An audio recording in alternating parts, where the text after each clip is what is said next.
Yeah. I'm addicted to the thrill. Uh-huh. It's a dangerous love affair. Stop. Victories within the mile. Almost there, don't give up So, now. you know what we're going to do? See you in Fayetteville. See you in Fayetteville. Hard by night. No good. Natty! Who's gonna run this town tonight?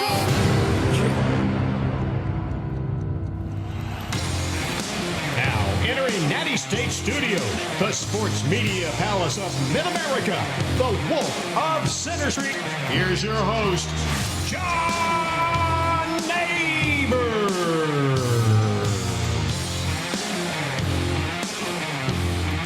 And welcome into the John Nabors Show here live from Natty State Sports Studios. Appreciate everybody listening in and watching in on this beautiful day here in the great state of Arkansas. I am your host, John Nabors, and appreciate each and every one of you for making us a part of your afternoon this afternoon, as we have a lot of things that we are going to get into today in such a short time because, as we all know, it's a Wednesday. Tyler Spoon, former Razorback great, he's going to be joining us as we look forward to catching up with him about all the things going on with Razorback baseball, as they have a big series not only heading into this weekend, but really down the stretch. So we really look forward to always catching up with him. And it's all thanks to the Bank of Fayetteville.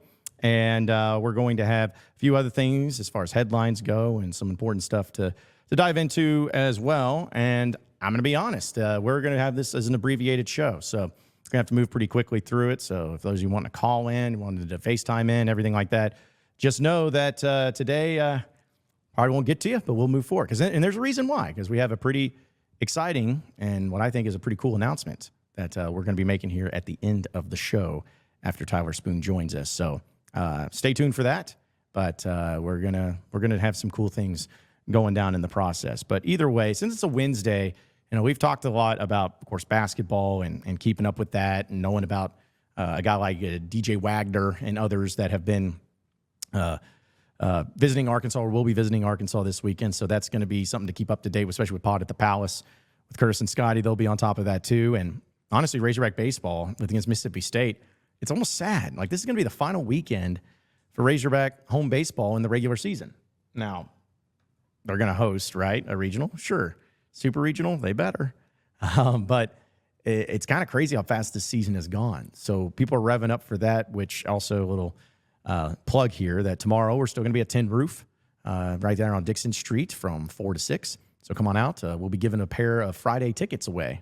So if you want to go to the game on Friday, come on out. You have to be present to win, and we'll hit you up with those and give you some more details as those go on. But I said all that to say this. Football is still on the mind of so many. And I was on Texags with their radio show just yesterday. It's amazing how fast the days have gone. I was on there, and they didn't really talk basketball or baseball. They just wanted to do football, which is so funny because I know it's a pretty common thing in the SEC that, yes, football is still king, and people want to hear about football all the time. But I was almost blindsided because I'm like, oh, yeah, I guess I got to almost re-energize my mind to get into football mode and to know who's doing what and how they're playing and who's going to be playing and all this stuff. And it just kind of was a crazy thing to go into once again. But I compiled that with not only what I was talking about with David Nuno of Texags, but I've done other hits like that too.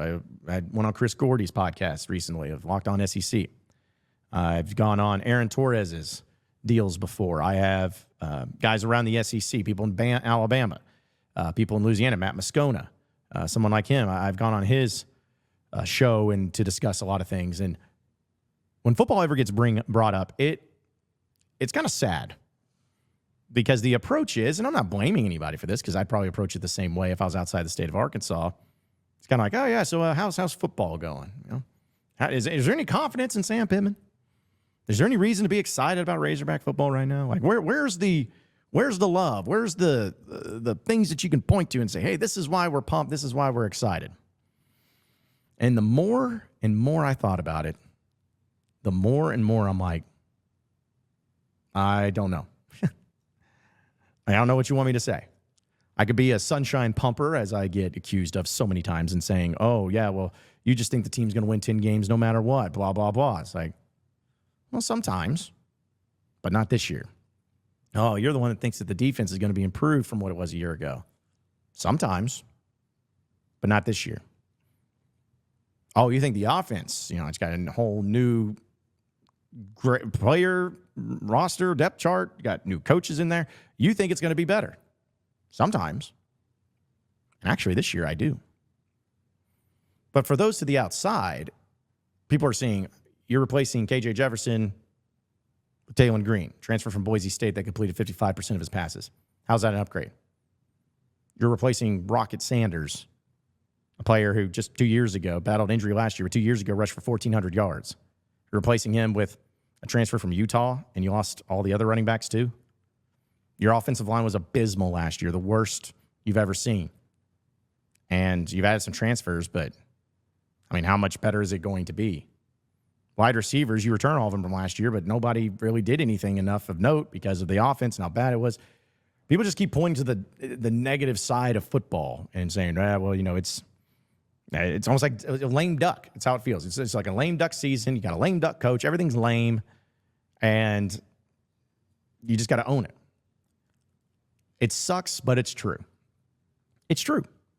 It's true that this football team does not have all the things that you or me or anybody who reach for the Razorbacks, they don't have all that they need to be able to compete for a championship and to take a step forward to make you feel great. Like, you can't just point to one specific thing and be like, this for sure is why everything's going to be better.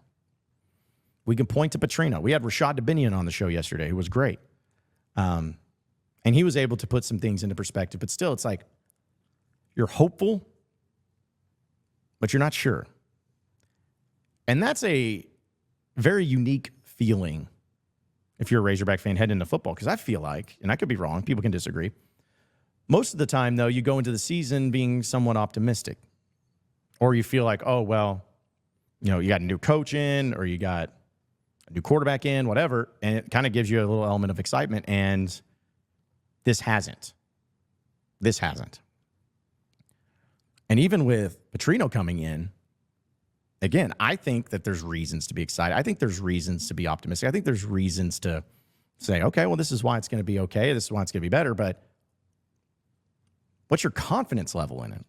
Like you right now, watching this show of mine called The John Nabors Show, or listening, ask yourself, as a Razorback football fan, what is it that makes you think that this year is going to be better?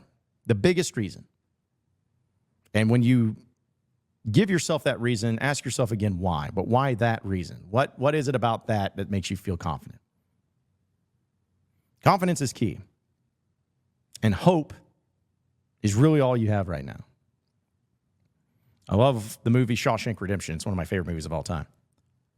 And I know one of the things that was brought up in that movie was talking about hope. And, of course, Andy, for those of you who know the character and anything, I'm not spoiling anything, but Andy, the characters, talks about hope. Hope is a great thing, perhaps the best of things. And as long as there's hope, a good thing never dies. Wasn't verbatim, but you get what I'm saying.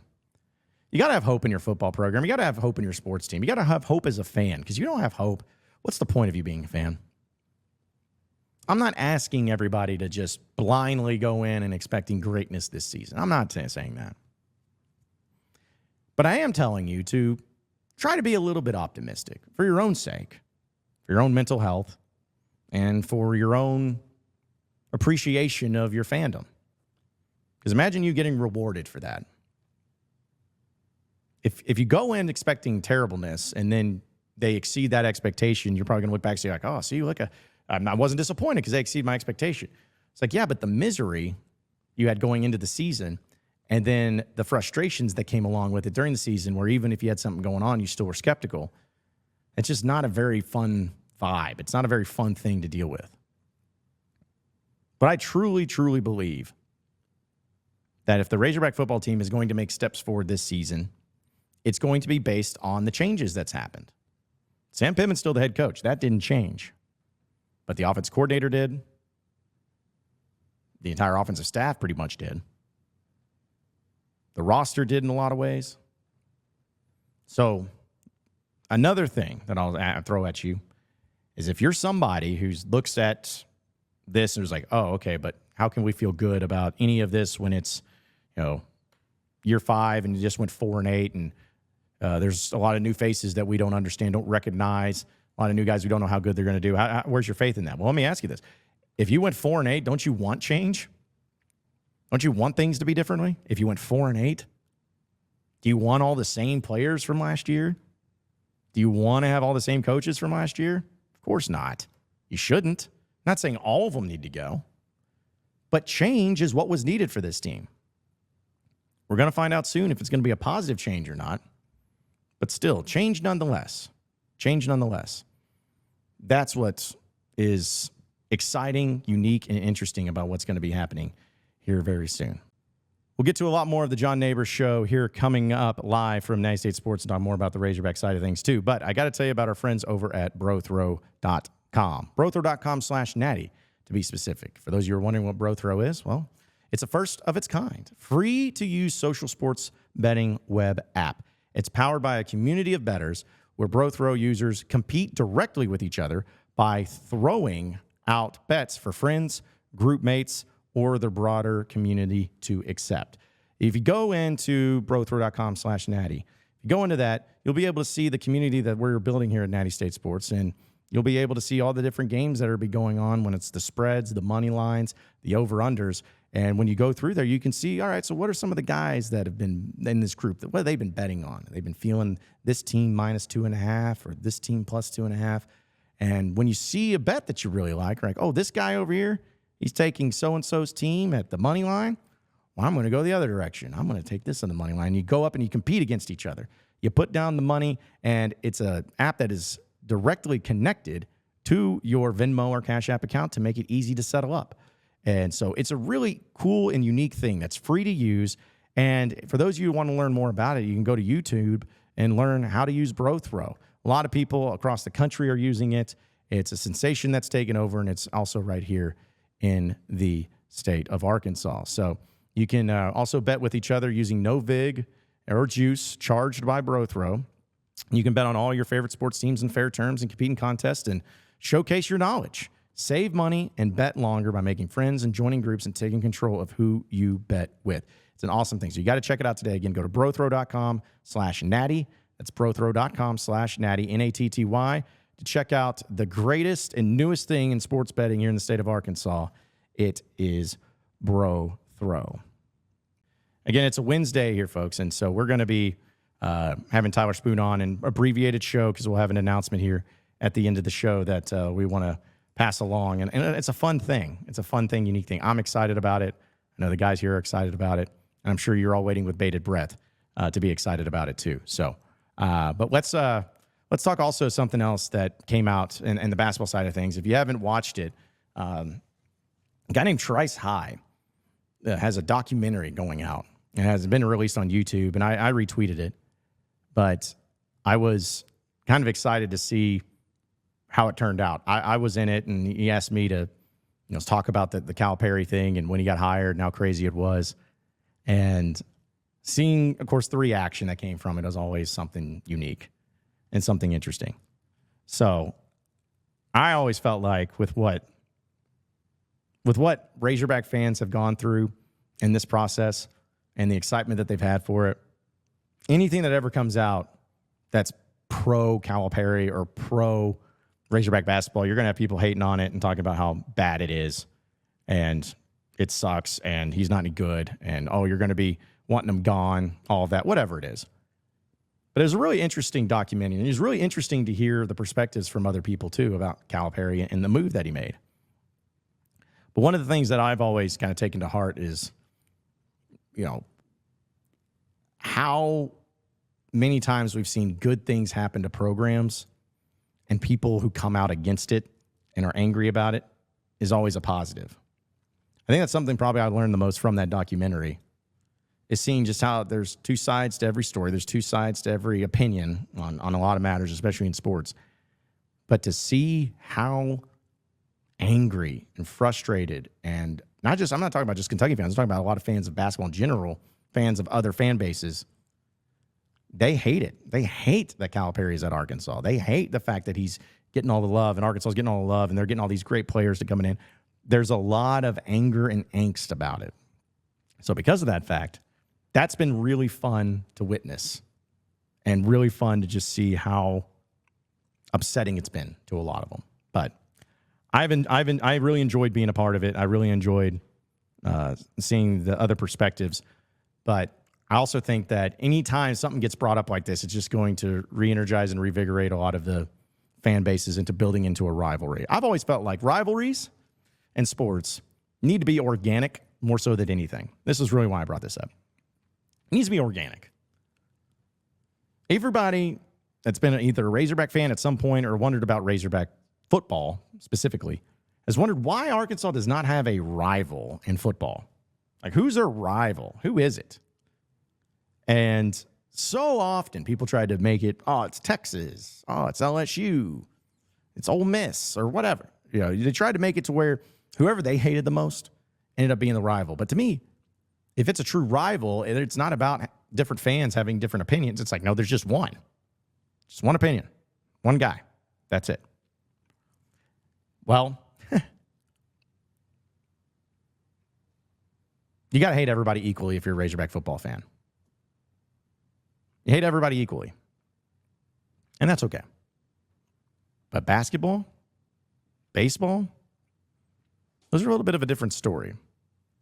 Now, baseball, again, pick your poison there. It could be LSU. It could be Ole Miss. And I think there's a lot of teams that hate Arkansas as much as anybody. Arkansas, Tennessee, you know, maybe there's a little bit of element of that.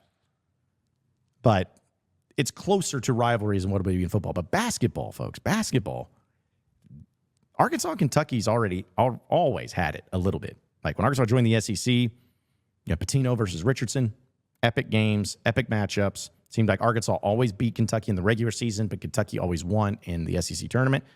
That's how it was viewed. And it was great. Even when Tubby Smith took over. Nolan Richardson was still there. There's a little spice to it.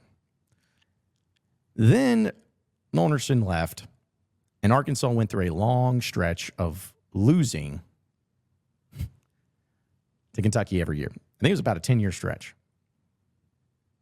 I believe it was when Arkansas last beat Kentucky was in 2001, and they didn't beat them again until 2011.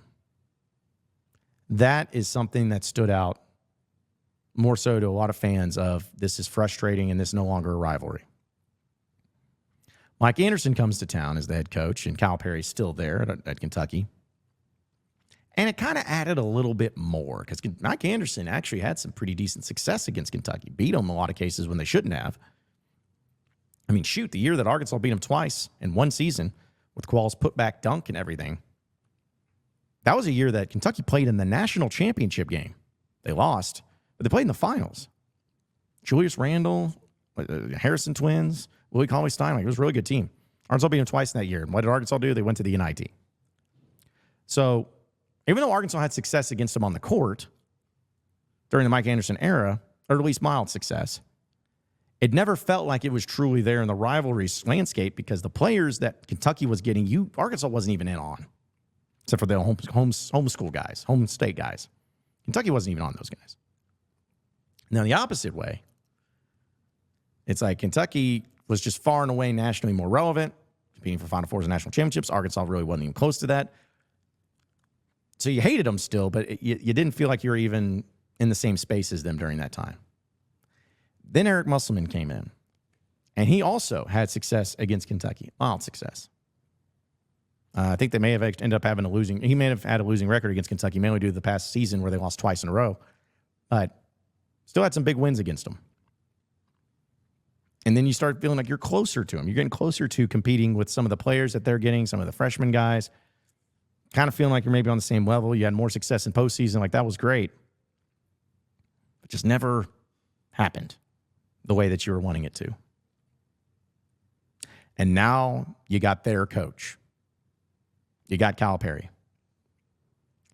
And because of that fact, and you're seeing the results of some of the players you're bringing in, never has there really been a time in Razorback history, Razorback basketball history, where you've had the coach along with the players that everybody wants.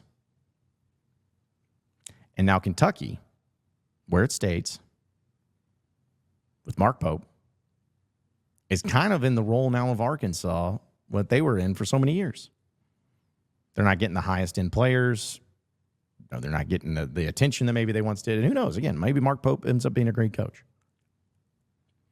But overall, you got yourself a situation here.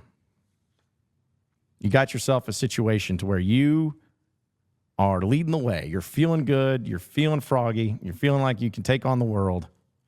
And you want to be arrogant about it, and that's fine. You feel like you're above Kentucky right now. Hold on to that. Hold on to that. Use that. But that's what's going to make this rivalry go, is now with the roles reversed, things have been flipped, possibly you now be able to go and be better than what you could have ever imagined beforehand. Be better than what Kentucky even is right now. And they're going to be trying to catch you. They're going to be trying to hate on you for that. All those elements to it makes you feel pretty good. It makes me feel pretty confident, feel pretty good about what's going to happen for them too. So, feeling good. We're going to get into Tyler Spoon. He's going to be talking with us for a little bit. And we'll get to, of course, some of the stuff happening with the Razorback baseball team, which is always a lot of fun. We'll do that here in just a second. But first, folks, I got to tell you about our friends over at Superior Contracting and Development in Valonia. They service all four corners of the state of Arkansas, and they're able to help you out with anything when it comes to your interior and exterior construction and development. They're licensed residential commercial contractors, and they do all types of aspects when it comes to home building as well as remodeling. And that's fencing, that's drainage, it's additions, everything that they do it for you and for the state of Arkansas. So you can call them today for all of your interior and exterior construction and remodeling needs.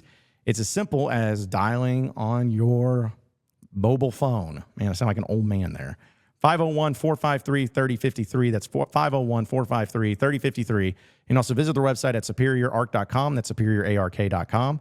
But no matter what it is, when it comes to all things that you need for development, interior, exterior design, make sure it's with Superior Contracting and Development right here in Arkansas. We're going to take a break, and when we come back, we'll have Tyler Spoon joining us. You won't want to miss it because it's always good to talk with Tyler about everything going on. So stay with us because we got more of the John Nabors Show coming up next here live from Natty State Sports Studios. All right, it is a Wednesday here on the John Nabors Show, and as always, we're going to talk a little Razorback baseball as they have two final SEC series left, this upcoming one against Mississippi State, and then on the road against one of the best teams in the country in Texas A&M. Crucial stretch here in the final two weekends. So let's talk more about it as we go ahead and welcome in former Razorback Tyler Spoon. Joins us here in studio thanks to the Bank of Fayetteville here in downtown Fayetteville. And Tyler, as always, man, appreciate you joining us. How you doing? I'm good, man. Appreciate you having me back this week. Hey, it's always good to talk with you, man, especially talking some Razorback baseball. So we'll get to this weekend and everything, but it's past weekend, go on the road against Kentucky, one of the better teams, not only in the SEC, but probably in the country. Take game one, can't get anything going game two or game three. Dropped only the second series of the SEC, but just what do you feel like was really going wrong for Arkansas in games 2 and 3 and why they weren't able to overcome some of the leads that Kentucky had in this one? Yeah, just, again, Kentucky's good. Like you said, they're a very good team. And, you kind of have to go in there and do what Tennessee did and score 13 runs on Sunday to have a chance, and at the end of the day, we had a lot of opportunities and didn't take advantage of it. That's kind of what it came down to. But Kentucky did a really good job of taking advantage on Saturday and Sunday. They did a really good job driving runs in, when they had the opportunities. And they're just tough to beat at home. Again, beating anybody at home is tough, especially in the SEC. So, but yeah, it is what it is. If you're going to lose a series, that's not a bad one to lose on the road. It doesn't really hurt you much. RPI, I think we may have dropped 2 or whatever it was, but those kind of series are not going to kill you, But Kentucky did a really good job just battling and getting the big hits and just keeping the pressure on the whole weekend, it seemed like. Well, and also, looking at game one, Hagen Smith comes in. We'll talk about him in a second. But I would make the argument that was one of the better games Arkansas had played in SEC play, not only defensively but offensively. Yeah. They got guys in scoring position, and they brought him in. Mm-hmm. And, Diggs, it was great to see him get back and start feeling himself a little bit. I think he had 2 doubles in that game, too. And I was hoping that maybe opened it up a little bit. It's like, okay, now this is that type of game that gets it going, but they had some mistakes, had some errors in that. But what did you just make of the offense in game 1, but also looking in game 2 and 3? Is it just something that they reverted back? Do you have to just give a lot of credit to Kentucky in the pitching? Just what kind of changed as far as the hitting went? I think it shows you that Diggs is kind of our key right now. It seems like he's coming up a lot in a lot of big critical situations. And when he hits, we score runs. And when he doesn't, we don't score a lot of runs. So, I think, again, like you said, we played a really good game Friday. It took advantage of the runners in scoring position. Stuff we just haven't done well this year. I think I saw a stat during the game. It was like we're hitting 190 or 190 with runners in scoring position. So Man. it's no secret it has not been good. It is what it is. But at the end of the day, half the problem is getting people on base to have people even in scoring position, and we're doing that part. But we gotta which gives me a little bit of hope. But we gotta find a way to get it done with runners in scoring position. So I think we just find that presence, and whether it's Diggs, I think it's Diggs. I think, again, like I said, if he goes, this offense goes. But maybe it's someone else. Maybe it's Souza. Maybe it's, I don't know, Helfrich, whoever it is that may just out of nowhere come in and, take advantage of the guys that are getting on base in the top half of the lineup and just really do some damage with guys in scoring position that'll really help us. Speaking of Kendall Diggs, I know that you never were ever in a slump ever as a player. Never happened. It never existed. There's no record of that. But what is that like as a player, though, knowing that you're going through a slump and knowing what you're capable of to break out of that? Like, what is that feeling like? So my last year, Memphis was probably like the 20th, 25th game of the season. And, I was hitting like 230 at the time, and DVH benched me. And I just – didn't hit well the year before, and then I started off this year just terrible, and I'm like, I just lost it, And then sometimes you get to that point of desperation where you just change everything. You just think about doing something different, whatever it is, but you get that one hit, you feel that one feeling, that swing thought, whatever it is, and it clicks, and next thing you know, it's like we're off to the race. All it is just you need one bit of confidence. That's it, and so. You take one really good swing, or you take, you just have one really good at bat where you take pitches and get on base. Sometimes that's all it takes, and hitting is so mental, and it's not necessarily as much physical.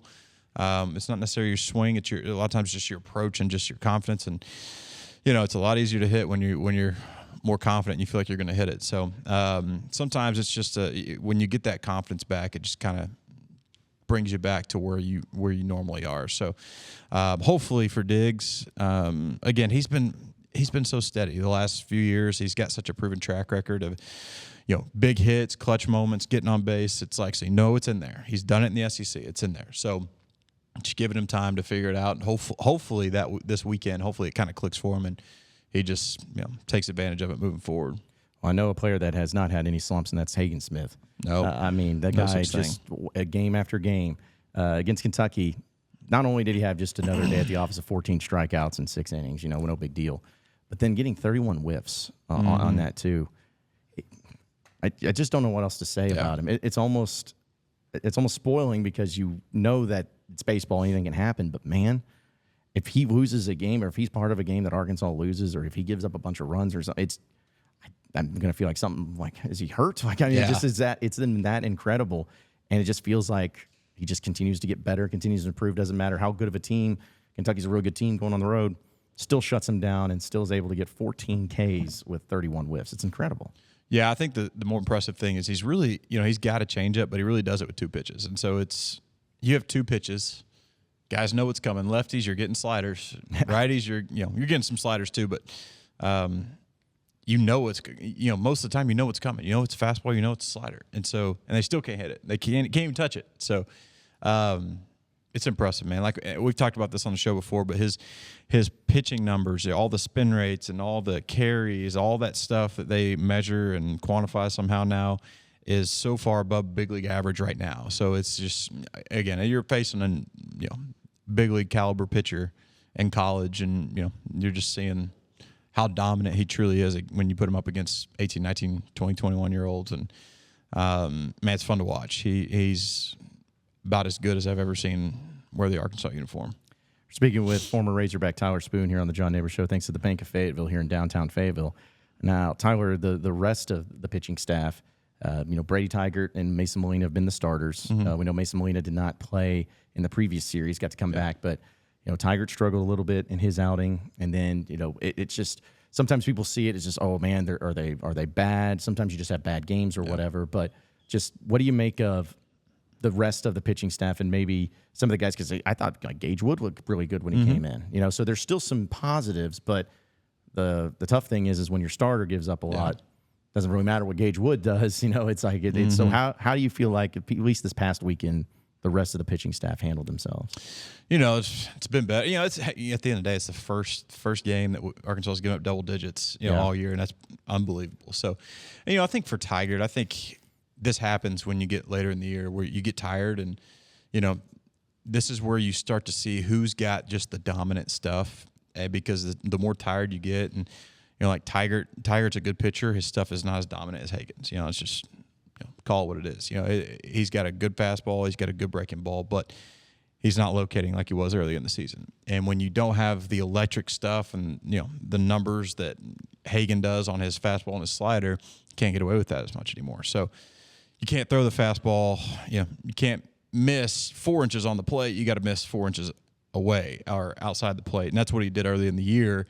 And he was being really successful. Just again, the location was so much better. But again, it's so common when you get tired. It just happens. Your arm gets a little tired. Everything gets tired. Your body's tired. Whatever it is. So, you know, maybe it's a deal where you grind for the next 2 weekends, and then you SEC tournament weekend, throw him 50 pitches. Just give him a little breather, or just not let him pitch at all. Just give him a break and really just have him ready for postseason. So it happens. You know, his stuff's just not as sharp, it seems, and that's very common when, you know, you get late in the year and guys just are a little bit tired. And same for Molina. You know, I think it's just we got to find a way to just get, you know, make sure everyone's ready to go for postseason, and hopefully they can get some rest and get that sharpness back that they had early in the year. So, and also Tyler, speaking of tired, I thought it was interesting, not uncommon, but Dave Van Horn talking about his team this week. You're done with midweeks, so midweeks are over, and talking about making sure his guys get plenty of rest. You know, giving them days off.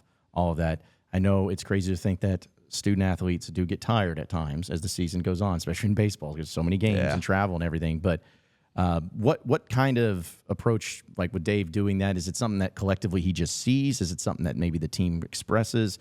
And what can that do to get that rest and make sure that you're rejuvenated for the final stretch of the season? Yeah, it's just one of those things. Sometimes you really do just need a mental break from the game more than anything. You know, a physical break's one thing, but you know, losing a series on the road, just getting away. Hey, we've been grinding for 3 months now. Take 2 days. They got finals this week. Focus on your tests. Don't come to I think the rule was you cannot come to the field. So no one can come to the field. You stay away, get some rest, do your studying, you know, take care of school, come back Wednesday ready to roll. But I think, you know, this is where you start to see. Usually this is where a change happens with the team, is when these midweeks stop, guys are getting more rest, a lot of other things that kind of school's done, all this stuff. And sometimes maybe a team goes the other way. Sometimes a team goes in the right way. And hopefully for us, we start going, it's, you know, like we talked about beforehand, and feels like we haven't played great, but we're 40-9. It's just like, it's crazy. But, you know, maybe we start to even get better and sharper than we have been. So, this is a really good time. Smart decision, just giving guys a breather. Everyone, you know, they may not even realize how tired they are, but they are. And studying for those finals takes a lot out of you as well. But get ready for this weekend and find a way to get this weekend done. Well, you mentioned this weekend, Mississippi State, which is a team that has recently won a College World Series, but they've had a couple down years, but it seems like they're playing a lot better now. You know, it just works out perfectly that Arkansas's final 3 series of the SEC are against arguably 2 of the 3 best teams, but then Mississippi State is also surging, the 3rd team in the West right now. So what do you just make of that particular matchup and the type of team that Mississippi State is that Arkansas usually plays, where they've had success against them, but still a tough team at home? Yeah, they're just, I think if you look at the last few, when they've been pretty bad, their pitching was just horrendous. Like it was, offensively. I mean, again, when you have a pitching staff that's really bad, and like momentum starts on the mound every time, and that momentum is always carried on the mound. So it can roll into your offense pretty easily. So when you're down 8-0, it's hard to get up and be like, "Oh, we got a fighting chance. Let's make it happen." So. But I think they have just gotten back to throwing a lot more strikes, walking less people. That's all they needed. That's more of what we think of Mississippi State. Good arms, really good arms, and an offense good enough to get by. And they've kind of gotten back to that. And they're playing. It's again, baseball overall, especially the SEC, is better when Mississippi State's good. It's good for the SEC and baseball as a whole. So, Lemonis has done a good job righting the ship. I know a lot of people were, I've got a good friend of mine that's a Mississippi State fan. So a lot of people were ready to get him out of there. But I think hopefully they've righted that ship, and it seems like they're just playing better and better and better, and maybe at the right time. So. Well, and then looking at, I know you want to be great in every single element of baseball, but in this weekend, is there a key player or key position, key group, key anything that it's like they have to be able to play their A game this weekend? And maybe they haven't each and every time out, but this is the weekend where they got to make sure they get it done. Are you talking about just like position, like a player-wise? Yeah, player-wise, position group-wise, side of the ball, whatever you want to look at. I think overall, it's kind of like when LSU came and we said, I think Arkansas is just the better team. But at the same time, Mississippi State's maybe playing a little bit better right now. So, but I mean, we're just so good at home. So good at home. Was it 3 losses at home total? Yeah, I mean, just come on. insane. So, if we can just come out, Hagan does his thing Friday. Tiger or Molina does their thing on Saturday or Sunday. And, I think we're going to get opportunities that, to score a lot of runs. We have to take advantage of it. That's all. At the end of the day, you could say whatever you want about the offense this year. Half of there's 2 problems. You got to have opportunities, and then you got to capitalize the opportunities. And we have a lot of opportunities, and we're not capitalizing right now. But sometimes all it takes is it's contagious, man. You take one guy, just like the game Friday. Yeah. One guy gets a knock, and next thing you know, we score 10, 11 runs. Like you get that one hit in a game, it rolls over and it carries over to the next guy and the next guy. So it's contagious, man. So I want to see us do really well. Runners in scoring position. And again, maybe this rest comes into where guys are a little bit fresher, mind's a little bit fresher, and hopefully we can take advantage of those opportunities when they come this weekend. I think getting a national seed is obviously pretty important too. Very. And Arkansas is in, right now, where it stands, they're in firm position of having a national seed. Yeah. But as we mentioned, tough schedule down the stretch. So last week you said 5-4 in the final 9 games. Yeah. Obviously they're 1-2 now through that stretch. But how do you feel like these final 2 series need to go for Arkansas to have not only a solidified national seed, but also for you and fans and everybody to feel good about heading into postseason play? Yeah, you got to win this weekend. Have to win this weekend, win at home, and don't get swept on the road. And that's the rule. So if we win 2 out of 3 this weekend and we lose 1 next weekend at A&M, or win 1, lose 2 next weekend at A&M, we're still a national seed. Winning 1 out of 3 on the road at the number 2, 3 team in the country is not going to hurt you. It's not like the committee and rankings see that as, if that was at home, maybe Arkansas wins. So it's kind of a counterbalance. It doesn't really do much for anybody. So, I think if we can just go, even we said 5-4, but 4-5, and you win Mississippi State, you're fine. It is what it is. That's all you need to do. So. I think for us to feel I really just think that we just got to hit better with runners in score position. At the end of the day, when I think about everything offensively that we've done, I don't think we are the least. We strike out the least in the SEC, which is good. We hit the ball. Now we just got to get the hits at the right time. So. I don't. A lot of people have given up on the offense, but I think it's in there. It's just we're just not capitalizing at all, and it feels hopeless sometimes when guys are bases loaded, 1 out. It's like, oh gosh, here it comes. Like turn. What are we going to do? Exactly. So it's just again, hopefully if that switch flips, that will be huge for us, and I think that'll carry us some momentum. And even if we can average like 7 or 8 runs a game the last 2-3 weeks, man, that would give me a lot of hope going into the postseason. Well, and then also, like, I know baseball, there's so many elements and moving parts to it, but thinking about how many guys have been left on base this year, it's like, well, but they got on base still. You know what I'm saying? Like, they still at least got there. Yeah. It's just a matter of doing it and getting those guys in. So it's like, I think that's something that I guess maybe is an optimistic take on it. It's like, it's frustrating. Yeah, you want to see guys get in once they get on base, but at least they're getting on base. And you mentioned the strikeouts. They're not the whole adage of like, oh, it's just strikeouts and home runs for Arkansas. Well, it's not really, because if they're leading the SEC and the last in the SEC in strikeouts, then they're doing something right. But it's just a matter of getting people to understand, like, once you get it going, once you find ways, it can be the difference in this game, because I know pitching and everything matters, but with the pitching staff that Arkansas normally has and the consistency that they've been able to provide, everyone's going to have a bad game. But, man, they just get that part of it in any game. There's no reason why they don't win. You're right. I mean, it's just it feels like to me that's just the missing piece is the runners in scoring position. You got it. At the end of the day, and you can talk about philosophy and whether or not it's this or that, but when you're being in that position where you've got the runners on third base and second base, like you've got to get it done as a player. You got to find a way, get it done. Whatever it is, you're the one in the box. You're the one that makes the swing. You're the one that has the information. Like you've got to find a way to get it done. And if things aren't working, change it up. Whatever it is, you got to find a way to get it done. But like I said, it's when it's 2-1 in the fifth inning, and you come up with the bases loaded, and you strike out, and then the guy behind you comes up. It's like there's more pressure. There's a little more added pressure. It's like crap. Now I've got to get it done.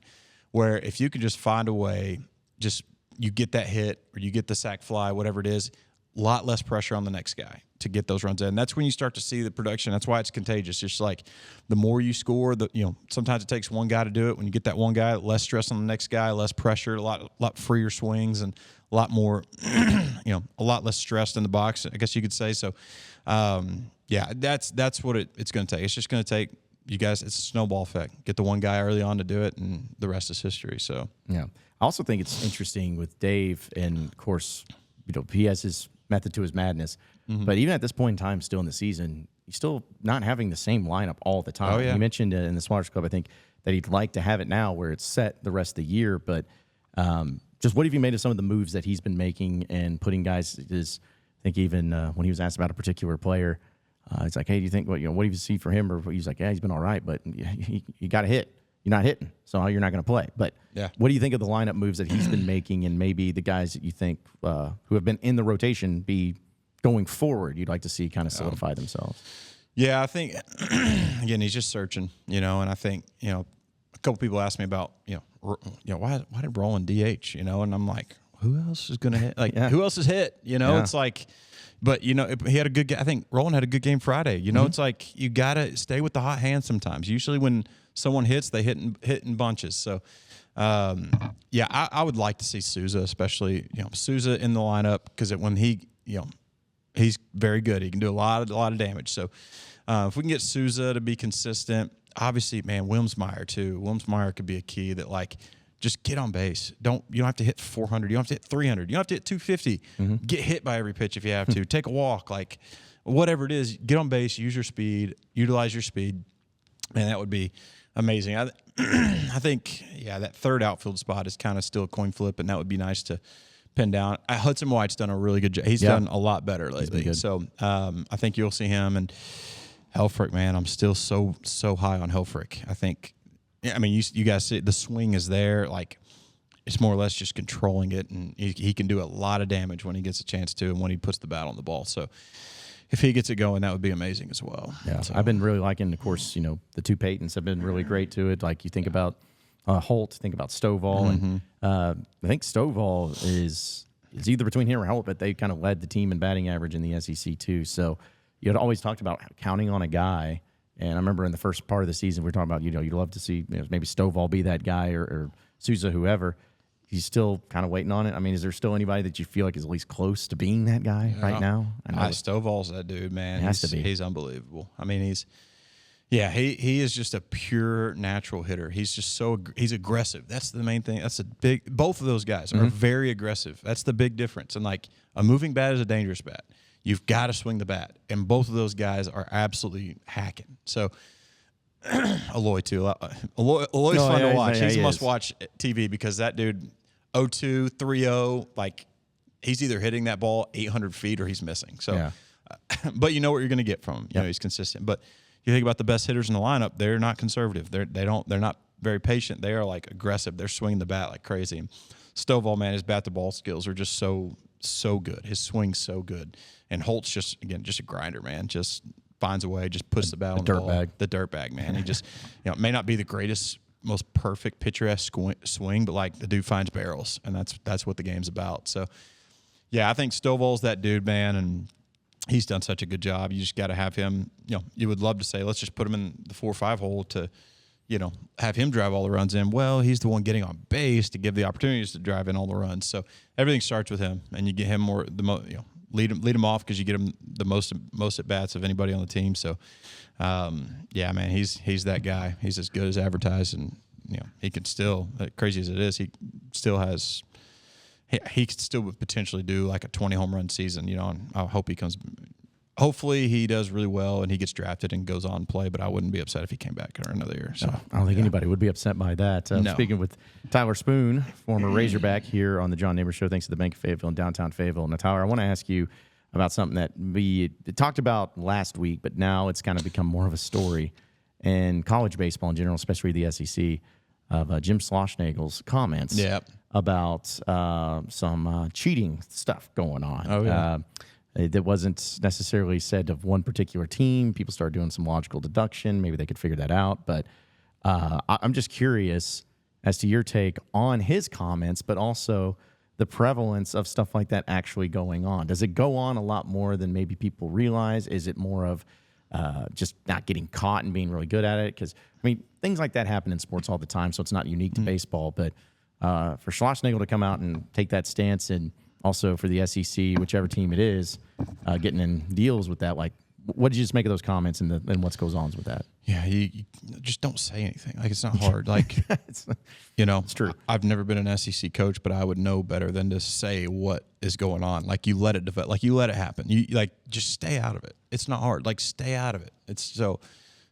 Yeah, Schlossnagle was not very smart in saying anything. So, but usually when you think about can confirm it is absolutely not Arkansas. Right. Confirmed. Like, I promise you, if there was anybody on that staff that was caught cheating, that guy would be fired to Timbuktu and he would not have a job here. DVH would never. I'm telling you, it's like there are certain things in this world that, like, DVH is particular about. Cheating being up there as high as you can imagine. So, along with a couple other things, but he is very by the book.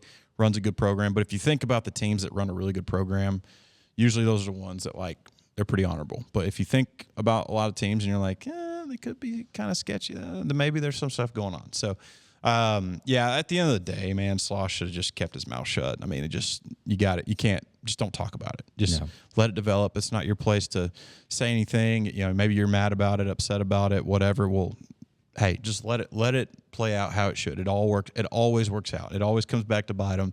Always comes back to get them. They get exposed, whatever it is. So, just he'd probably say the same thing. Like, yeah, I probably shouldn't have said anything, but yeah, just don't bring it up. Now you cause all this drama. It's like, who cares? You have the number 2 team in the country. Like, just keep rolling, man. Doing what you're doing. Like, don't bring any outside noise into anything. So, well, and you don't have to use like any particular names of teams of anything. But was there ever a time in your playing career that you ever, whether it's pro or in college and even high school, where something happened? You're like, I don't know about this team, or I don't know about this. That ever come up? No, I never experienced it much. But there's, let's be clear. There's a difference between cheating and taking advantage of a team being idiots. That's true. At the end of the day, when you have, if you're a runner on second base and the catcher's giving one sign, fastball, and he's throwing a fastball, that's on there. Like, I can clearly see that. I'm going to relay that to my hitter.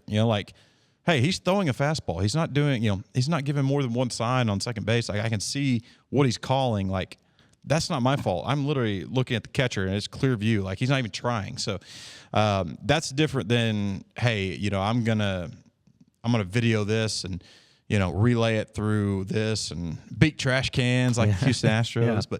But there's a difference. There's a huge difference. It's and some people still think maybe relaying signs is cheating. And I'm like, you're an idiot. Like, that's not my fault that the catcher is not doing anything to prevent me from stealing the signs. That's part of the game of baseball. Like, you got to make sure that runner on second base, or even sometimes on first base, the catcher just holds his legs wide open and you can clearly see it's easy as day, plain as day. But yeah, so I never ran into anything super sketchy going on, but like it's always, again, one of those unwritten rules that, like, you protect your signs. Like, don't let people get your signs. That's why DVH changes his signs constantly, because teams are trying to sit and steal his signs from the other dugout, so they know if a steal's coming, hit and run's coming, whatever it is. Like, part of the game. It's part of the game. So yeah, there's a lot. I'm sure there's more than maybe I was I realize, but with the technology now, I think it's more prevalent, easier to happen. Well, what's funny is going back to your point about, the differences in between it. Like I look at all these other sports too, like in football, for instance. And if there's a quarterback that's, lining up in shotgun, and who knows, maybe if it's hurry up, no huddle or whatever, and, he kind of taps the back of his leg, or, the center taps something, something, whatever. Yeah. And you, as a defender, you see it and you're like, okay, this seems like there's a correlation here. Then that's it. But yeah, it's, because that's what, I don't know. I'm just running into people there's a lot of baseball purists out there who think that, man, anything like that's just not good for the game. But like you said, I mean, changing up signs, changing up why teams do it, and the technology, and having like the catcher have the earpiece and everything too. Yeah. It's like, it's not because of, there's that many cheaters out there. It's just like people are going to try to find advantages, and that would be an advantage for them. Simple as that. Yeah, no, I mean, no kidding. I mean, and the pitch comm and all that stuff they have now, just, one, it helps speed the game up, which is, I think, the main reason they did it, but also it kind of helps prevent cheating more. So, yeah, man, I think, it is what it is. I mean, I think now what you're going to see, it's going to be harder to steal signs, and it's going to be a lot easier to cheat. So hopefully teams don't go that route. But, man, with the technology, again, it's just like sometimes you just may have it right at your fingertips, and some people may just be, too enticed not to take it. So, yeah, we'll see how. Technology is just going to get better. So hopefully it doesn't get too out of hand. It doesn't get too crazy. I do want to ask, because I remember watching the Charlie Welch famous home run, against Nebraska, which was one of the most electric moments in Baum. And I remember before that happened, you had, I think it was Robert Moore maybe that scored from third because of a wild pitch that was able to have Arkansas take the lead. Yeah. And, it happened, and then Welch looks over. It shows the perfect camera angle. Welch looks over at Dave, and, they're cheering, and then he just goes like that. Kind of swing away. Yeah. Is there like signals? I'm not trying to get into what Dave's signals are, all that, but was there any signals that you were given, or like something that you remember? It's like, that's when you like seeing it. It's like, yep, I like that sign. I can't wait to do that. So, I think about that sometimes. DVH, if it's a 2-0 count, and runners in scoring position, and you look at him, sometimes if he's not in a good mood, it's like, what are you looking for? Hit the ball. Like. Sorry. Okay. But sometimes there's situations where, he just like, that situation, he's not in a terrible mood. So it's just like, swing away, go for it, So that's his thing. Just, 2 hands and go to left field or whatever it is. But yeah, sometimes though, when if we're down or whatever, it's 2-0 and it's like, what do you want? It's 2-0, hit a fastball, It's like, sorry. Yeah. So, but yeah, no, he sometimes, again, just swing away, man. You got to swing the bat to be dangerous, and got to be aggressive to score runs. So. Well, I'm glad he did that for Charlie Welch in that moment. I am too. That was a pretty cool. That was one of the biggest moments, coolest moments ever. Yeah, because he's a pinch hitter in that moment too, and knowing that they had just been battling for it. But I think Dave still says it's like the loudest moment he's ever heard in Baum. But yeah, that was a good time. Yeah, that was a good time. Well, Tyler, I know it's always great to talk with you, and we thank the Bank of Fayetteville here in downtown Fayetteville for making it happen. So how's everything going there at the Bank of Fayetteville? I know you guys are always staying busy, but getting to the end of the baseball season, summertime, and going to start revving up for a whole new year. I know, yeah. It's you blink and we're in May, so but man, Bank's chugging along. We're just looking to reach out to the community, and again, we're all watching these Hogs right now, so we're all in. We got Fayetteville High School playing tomorrow. I think a bunch of us are going to go watch that game tomorrow. They're playing in the state playoffs in Bentonville, so just trying to rally around the community and the high school, and just invest in these people. So it's been great bank, great people. It's been awesome. So we got a lot going on. Well, Tyler, as always, man, appreciate you joining us. Enjoy the weekend, and it'll be the final home regular season series for Arkansas. So hopefully it ends up being a good one, but we appreciate it. We look forward to catching up with you next week and previewing the final week of the season, and the regular season at least. So should be a lot of fun. We always appreciate you and the Bank of Fayetteville for making it possible with us. Cool. Appreciate you having me. All right, welcome back into the John Nabors Show. You're live from Natty State Sports Studios as we are entering into the final segment of today's abbreviated edition of the John Nabors Show here live from Natty State Sports Studios. I've teased a little bit about an announcement that we have, and a big announcement that we're going to be making. And it's a one that may not impact y'all, the listeners and watchers, as much as us. But before I do that, I just once again want to reiterate, and thank each and every one of you for the support and for being a part of Natty State Sports. It's amazing that we just started this back in January, and to see the growth that it's had and the way it's taken off, and the things that we've been doing, not only with the content side of things here on the John Nabors Show, but across all of our platforms and all of our great podcasts that we have in our network, our live streams, everything has just been tremendous. And we not only thank you, all the fans, but also all of our sponsors that are believing in us and that did believe in us. Because anytime you have a new company start, there's always going to be some growing pains, and you're always excited to do it, but doesn't mean that everybody else is going to be excited. And for everybody that's been dealing with us in this short period of time and continuing to be our partners in these sponsorships, we're very appreciative of each and every one of you for believing in us and continuing to believe in us and seeing the growth and seeing what we've been able to accomplish in such a short time. I wanted to say thank you to each and every one of you. Seriously, it's been awesome. It's been humbling. And you're the reason why we're able to do this, how we do it, in the manner we do it, moving forward. Now, all that to say, you're probably going to notice here in the next week or so that there will be some changes as far as our backdrops, as far as where we're doing our shows and podcasts from, location-wise. There's going to be some changes that are going to be happening.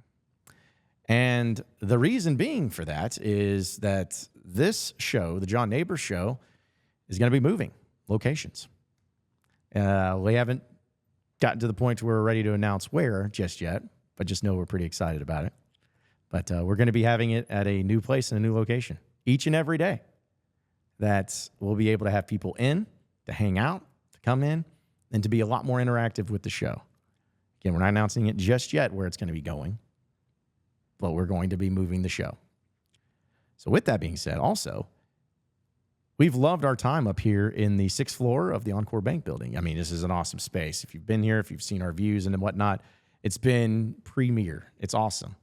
But with my show moving out, as well as the guys and everybody kind of looking at what we could do to even grow more, and with our studios, where we're wanting to build a studio and build other studios too, the place that we're in right now kind of limits us a little bit in what we've been wanting to do construction-wise, growth-wise, as well as some other things too.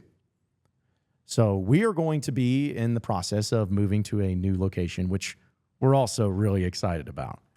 Again, don't want to tease that just yet. We'll have an announcement later, hopefully this week, of what it'll all be. But I think we're going to be in an even better location, if you can believe it. So again, we'll get you some details on that. But I just wanted to let everybody know who watches us, and people are very astute. They're very observational. I don't know if that's the word. I made it up. Made it up. You get what I'm saying. But they're going to notice, hey, what in the world's going on here? Why is everybody doing their shows and podcasts from different places? That's why. Because we're going to be in the transition of moving that we're really excited about. I can't wait to announce it. I can't wait to get it all done. And I think all of you are going to be, I think you enjoy our content anyways, but I think you're really going to be hyped up and excited for the future of what we have going on too. But I just wanted to be as transparent with all of you and let you know that, why are you guys doing this? Why are you guys moving? Now you know. We got a cool new spot for not only my show, but also our new office space. So just wanted to clarify and to relay that message to all of you. But again, appreciate you all. Appreciate you all being so supportive of what we got going on here at Natty State Sports. And the future is so bright. We're just going up and up from here, and it's only going to get better. And with the warm weather in the summertime and the great vibes going on in Razorback sports, it's going to be an equally exciting time. Equally exciting as the summer months come along. But appreciate each and every one of you listening in and watching into the John Nabors Show. Be sure to like and subscribe to Natty State Sports across all of our social media platforms, especially YouTube, as you'll be able to see all the great things that we have going on there. And we're going to keep it going from here. Again, tomorrow, Tin Roof. We'll be doing the show right over there on Dixon Street. Come on out, hang out. We'll have a pair of tickets to give away. We'll have some other things to give away. We're going to be right there on the outside in the patio area. It's going to be perfect weather, 78 degrees and sunny. We can't wait. So come on out and see us. Come on out and hang out. And we'll keep it going from there. Same sports show, same sports channel tomorrow at Tin Roof. Have a great rest of your night, everybody. We'll see you then.